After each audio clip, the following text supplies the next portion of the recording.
Well, good afternoon, everyone. Certainly welcome the opportunity to share some personal experiences with you, very much under the heading there that is about your island and about how we stimulate growth through construction. This is what you'll have seen on the advert for today's event. This is what I am supposed to be talking about. And I've just tried to dissect that a little bit further. And what I've shown in orange there is exactly what we do as a core business. We love people coming to us and say, we've got a problem, can you help stimulate improvement? We love looking at growth, we love looking at things that are strategic, whatever strategic means, and we'll come on to that later. And we do that very much in the context of my background, which is in construction, and I do have some experience within development corporations as well. But one of the words that did throw me a little bit was that word in red at the end. And with your permission, I'd rather not talk about that. What I'd rather talk about is that, for reasons that I hope will become clear during the course of the next 15 or 20 minutes or so. So what have I found about Guernsey? Well, very interesting to see that in relative terms, it remains one of the most prosperous in the world. You've got very high employment rates, high wages, although not when you speak to some of the people in the hotel that I stayed in last night, and clearly an enviable quality of life. And therefore they're characteristics that few other economies actually enjoy. So one could argue, well, why change? Why not just stay the way you are? Now there are two people here, one of whom has been very much in the news recently, who might give an insight as to why you should change. David Bowie, you may or may not be a fan of his. I could take him or leave him, frankly. And I sincerely trust he rests in peace now. But he was certainly someone who was very iconic through his life, was constantly reinventing himself, was always looking to stay one step ahead. And I understand his latest album has gone to #1 again. Amazing as a 69-year-old. From a business and a management point of view, a particular hero of mine is Tom Peters. Now, he has made some great sayings in the past, in my opinion. But one saying that resonated for me with this is about the whole issue of branding and how you relate the individual to the business or the island, where he urges people to adapt and change in pursuit of their dreams, assuming you have them. He says everyone has a chance to learn, improve, and build up their skills. Everyone has a chance to be a brand worthy of remark.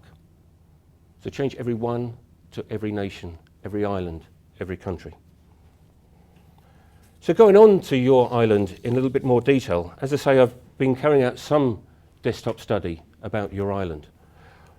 And it's interesting if you look at the demographics there on the right, you've got the gender split, which, as you would probably expect, is symmetrical. But if you look at the age distribution, received wisdom would suggest that would be better were it quite a sharp triangle, where you've got a lot of younger people that are coming through that are the lifeblood of the future of the island, a lot of people that are learning from the people that have actually gained the experience beforehand, and maybe a slightly narrower piece at the top, so that there are more people that are actually generating wealth rather than drawing on it. Now I stress that is a generalisation, because I know for sure, and there are probably people in this room that are at the top end of there that are generating great wealth and are not being a draw on the states at all. But as a general rule, there would appear to be a picture there that needs looking at, and what one would need to understand why is that the case. The other issue is that the density of population is very focused around St. Peter Port. Understand that best part of a third of the population of the island actually reside in St. Peter Port. And obviously finance forms more than a third of your GDP. So that raises some questions about what is the right mix for the future of your island. Now I'm trying to answer some questions. I did find your state strategic plan and ran through that with some interest. I see that it's due to run out in 2017, so I'm not sure whether there are people in the room that are busily working on the next incarnation of that. But an interesting framework within that as to how you are moving your island forward. And there are a number of other interesting studies that I've also made reference to there. The Strategic Land Use Plan, the Draft Island Development Plan, very interesting report by Oxford Economics, and the Economic Development Framework. Now, in looking at all of those documents, I get a good insight to the island.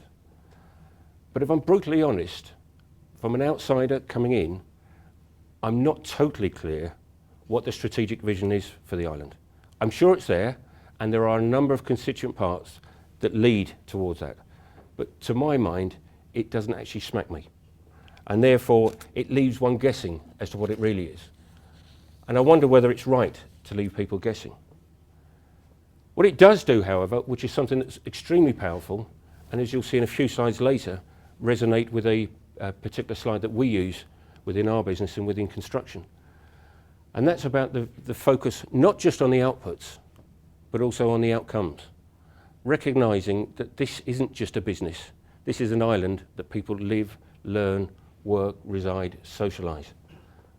It's also a place of culture, of heritage, has a chance to actually influence the way people respect the environment around them. Now, construction, if we go on to my specialist subject, what actually is construction? To a certain extent, if I analyse my early years, construction was a necessary evil. It was something you had to do. If it wasn't for the weather, we probably wouldn't need buildings. We wouldn't need to keep people dry and warm. If we didn't need to get people around, we wouldn't need roads and airports and stations and the like. It was just something you had to have. It's a shame, but we have to have it.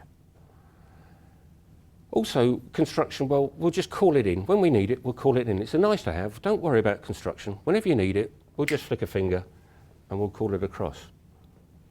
But also as construction, we sometimes got caught up in our own self-importance. We actually started to think it was the construction itself that mattered. It was the building that mattered. We then go on and do another building. We don't care, or we didn't appear to care, about how people use the building afterwards. And therefore, during my career, I've actually moved more to the right side of that slide, where actually, and I'll give you some examples, construction has truly been a force for good. Not just for me, but for people around me. I think in any nation, construction is essential. And therefore, you need to think about the sort of construction you want and treat it with respect, whatever it is, what constitutes construction. And construction absolutely is not an end in itself. It's a means to an end, but an extremely powerful means to that end. And the key issue for me is, like most things in life, you'll get the best from construction if you know what you want and why you want it. And always compare that with where you are now. Because construction isn't always the right answer. But it's important that you understand what it is and what it can do for you. And I'd just like to share some examples from my career of where I think a lot of positive has come. In the top left there, you can see Paddington Station. Now, in the up to the mid-late 90s, Paddington Station was a place that you went to and you got on your train quickly and you got the hell out of there. It was not a nice place. It was dirty. It was a place that people really didn't dwell. If you dwelt, you were there for the wrong reasons. The client was very keen to actually transform that. The client was Railtrack in those days. It had recently gone through privatisation from British Rail, and they wanted to transform the whole travelling experience for the public. They also wanted to replicate the airport model, where there is a lot of dwell time and people spend a lot of money, so that some of the most expensive real estate has been airports in the past. So they wanted to make it much more of an experience and a destination. It also linked with the launch of Heathrow Express, which was a 15-minute journey from London out to Heathrow, with the idea that you drop your bags in Paddington and you pick them up in Guernsey or New York or Amsterdam. Now, the importance of that project, and it was probably a seminal moment for me. I was the director in charge of Taylor Woodrow in pursuing that particular job.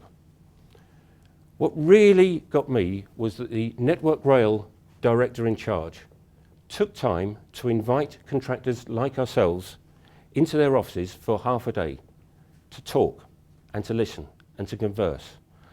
And that person explained why this transformation was important to the nation, why it was important to Railtrack, but most importantly, why it was important to him. Now, when I came away from that meeting, that was a person that I would do anything for within law.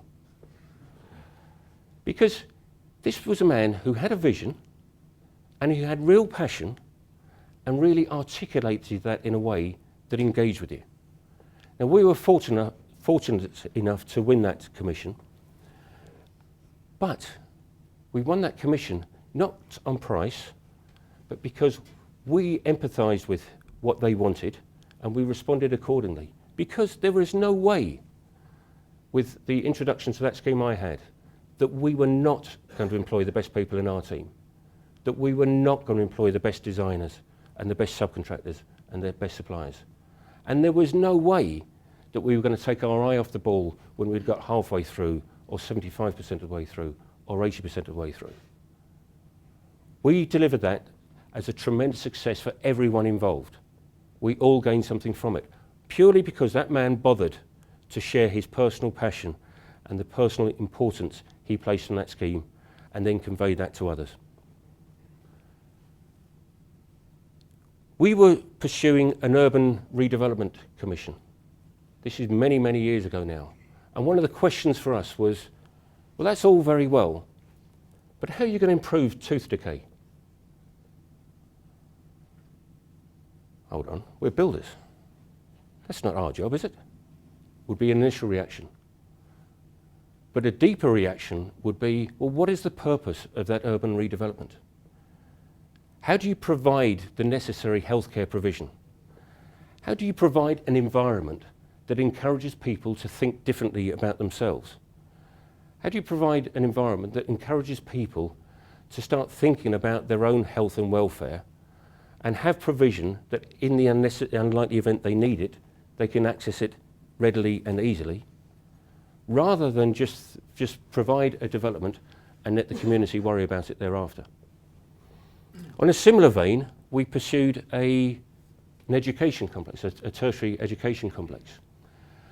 And one of the questions there was, and how are you going to prevent school bullying? Well, again, we're construction. That's your job, isn't it? Well, no, it's not. Once again, how can we create an environment that actually enhances the learning experience? It doesn't promote people to abuse and graffiti and not respect their environment. How can we make an environment that people feel proud to come into it? How can we create that learning environment that people actually come there to think about themselves in a different way? Think of the colour scheme. Think about the removal of sharp edges, and also remove any nooks and crannies that might give any bullies the opportunity to do that. So again, it's not about the hard construction side of it. That's necessary, but it's about thinking in it in a slightly different way. And the final example there is, not many of you will appreciate, but I helped solve Higgs boson. True. Now, when I left school, I didn't even know what that was. But through construction, you have the opportunity. We formed a joint venture with a French partner. We constructed the tunnels in Geneva that enabled the Large Hadron Collider to be built within, and everything knows what's happened thereafter. Now, on the one hand, Higgs boson construction got absolutely nothing to do with each other. But how could you have done what they've achieved over in CERN without the construction sector? I mentioned earlier that I sit on the Board of Management of Constructing Excellence. This is a very important slide for us about what constitutes value. People tend to look at construction and the design of construction in a very focused way and lose sight of what I mentioned earlier about the enabler that it can be for great things. And in comparative terms, and there's a lot of analysis and study that goes on, and you can have an argument about the true relationship. But there is no doubt that the outcomes, or the value of outcomes, far outweighs the input cost. And yet an awful lot of time is spent arguing and dissecting the cost of design and construction. Now, that's not for 1 minute to say that you shouldn't do that for economic viability, but make sure you do that conscious of the end game. What are the outcomes that you can gain from that? And as you can see, the return on capital is quite immense. I think another important point, from a purely economic point of view, a very powerful message was made there in this document that was produced for the UK Contractors Group, which was starting to put some hard metrics that said, and I think it's got to be flawed, because how can it be accurately £2.84? So don't beat me up or them up on that. But the principle is about right, that for every pound you spent, there is some economic impact worth £3. So that's not to say, therefore, just blindly spend on construction. But if you spend construction wisely, you get a wise return on that as well. But it's not just me saying that. This is always something that I quite like, because as you all know, Churchill was very vocal during the war. In May 1941, the Houses of Parliament were bombed, and there was discussion about whether they raise them to the ground and rebuild them, or do they actually refurbish them and bring them back to their present state. And we all know what the decision was. But what's important to me here is that it gives an insight to the relationship between the built environment and human behaviour. It's not just the building itself. It can actually bring out the emotion in people. And that's what I think is great about this industry when we get it right. There are a couple of academic pieces that I wanted to just put up there, just to pick out a particular point. That sense of identity is sometimes forgotten. One of the first questions I asked of Martin when I landed here and I had a walk around, I said, what is the iconic image of the island? And I couldn't find it. Now, so what, maybe? But I just wonder, when people talk about Guernsey around the world, what is the identity of Guernsey? Doesn't matter that it's not a building, but what is it if it's not something like that? I think this is the slide that I referenced earlier that refers back to the States Plan. And this is talking about the inputs of construction, the various inputs of construction, but recognising the outputs. Resonates very much with your outputs and outcomes slide earlier. Where I do take issue slightly with this is there is a presumption that if you do all of that, you get that out. But of course, what actually matters is the quality of what you put in there. And therefore, there needs to be a discerning customer, client side to this, and discerning input. Otherwise, how can you ensure that you're getting the right value at the end? Another hero of mine is this man. And I think this is really, really important to me for the future of any entity. He had an overall vision. It wasn't just incremental. He had an overall vision in the beginning of the 60s. Now, what really gets me with this is one can argue till the cows come home about the economic benefits of getting a man to the moon and back safely. But I don't think anyone could argue about the impact it had in galvanising and inspiring a whole generation and generations thereafter. And that's what good visioning can really do. So what is the vision for the island? And is a development corporation necessary? Well, as we all know, development corporations are non-profit organisations. Their mission is usually to promote economic development within a specific geographic area. So is the geographic area the island, or is it part of the island? And they work at their best when there is a combination of public and private sectors. And what's interesting about the attributes of your island is that, for the large part, it's not developed on. Now, that's a good and a bad. That suddenly could be a threat. Suddenly, developers are just going to come over here and concrete over everything, if you let them. But if you're saying, well, let's just question it. Is it a strong opportunity for development? Will it enable a higher return for certain sectors, whatever they may be, probably linked with financial, but whatever else? But only as long as there is harmony. only as long as there is strength within the island to say it's not just about the economics. It's also about the social. It's also about the economic. And they don't have to be mutually exclusive, as I'll go on to explain from my experience. London in the late 1970s was starting to have a look at itself. It recognised that the world was changing.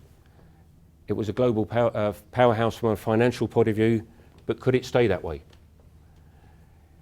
The city in that time was pretty undeveloped from an emerging financial technology perspective. It was constrained in space. That space that it had wasn't fit for use for the future. It coincided with the death of the Docklands, just to the east of that. So we had a large area that was effectively blighted, derelict land, underutilised asset, split communities, high unemployment. So we had a need in the top left, and we had a problem in the bottom right, which I say created the perfect storm. Something had to happen. And this is where, whether you love her or loathe her, Margaret Thatcher came into her prime, and she appointed Michael Heseltine, and there's clear vision and clear leadership that said we can do something to solve both of these issues. Now, frankly, London Docklands started small. They didn't think they could get away with it. They therefore has had to be a lot of incremental add-ons thereafter. The transport wasn't right at the outset, but they've certainly added that on. So from a development corporation point of view, you need to think, do you think really big, or do you think big enough that it's scalable? One important aspect, and I was down there in 1981, and I spent 5 or 6 years down there. I was based in Wapping. A lot of people there felt uneasy about what was happening around them. Now, there was an attempt at community involvement, but it started off being an attempt in my mind. But that started gathering pace, and people who were actually anti this made themselves very vocal, but got involved. And one example in particular was the introduction of City Airport, where people said, no way, the noise, the pollution and everything, it cannot happen. They actually agreed that they would do some trial flights in. The people that were anti it stood around the dock gates to say, right, all our placards will prove to you this cannot happen. The jets flew in, they didn't hear them. And they said, well, actually, maybe this isn't so bad. Maybe this isn't a blight on our community now. Maybe this is creating opportunity for employment for us. And as a consequence, there was a minor win there that started to get some more engagement thereafter. To the point that we now have what you see there in Canary Wharf. So it's really important to have that vision, but also make sure that you bring people along with you. Very quickly, I'll also refer to an example down in Cardiff Bay that I was also involved in. They said that their vision was to put Cardiff on the international map as a superlative maritime city which will stand comparison with any such city in the world, thereby enhancing the image and economic well-being of Cardiff and Wales as a whole. They had a number of aims which, because of time, I won't go into in a number of detail, but sticking with that vision, they created something quite tremendous, in my opinion. But again, I'm not Welsh, I don't come from Cardiff. It doesn't matter what I think. A colleague of mine in the office actually comes from Wales, but he comes from North Wales. And more than that, he comes from Anglesey, which is the most northern part of Wales. And I asked him, what is his view of Cardiff? And actually, he speaks on behalf of everyone in Wales and says they are extremely proud of that. It has been an exemplar of what can happen. It is a capital city in which the whole of Wales is proud. It is an example of how Wales can grow. And so it has been tremendously successful in its own right, but it's been a catalyst of optimism and progression within the whole of the country. So in conclusion, I'd like to suggest that you need certain attributes as a business, as an island, certainly that one of vision. So the question is, who owns the vision of Guernsey? Who cares? Who wakes up in the morning saying, this is it, this is how we're going to achieve it?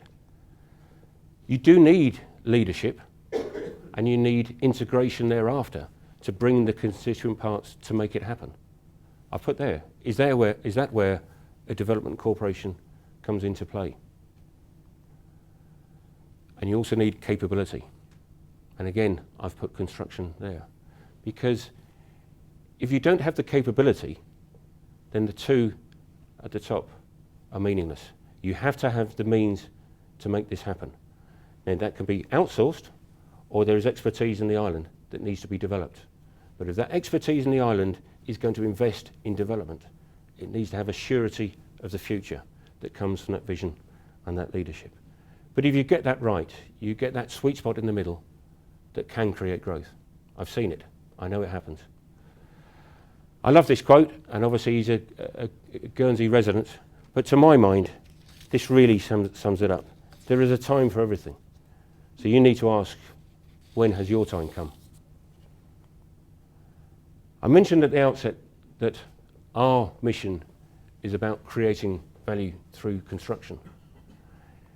Is Guernsey's mission stimulating growth through construction?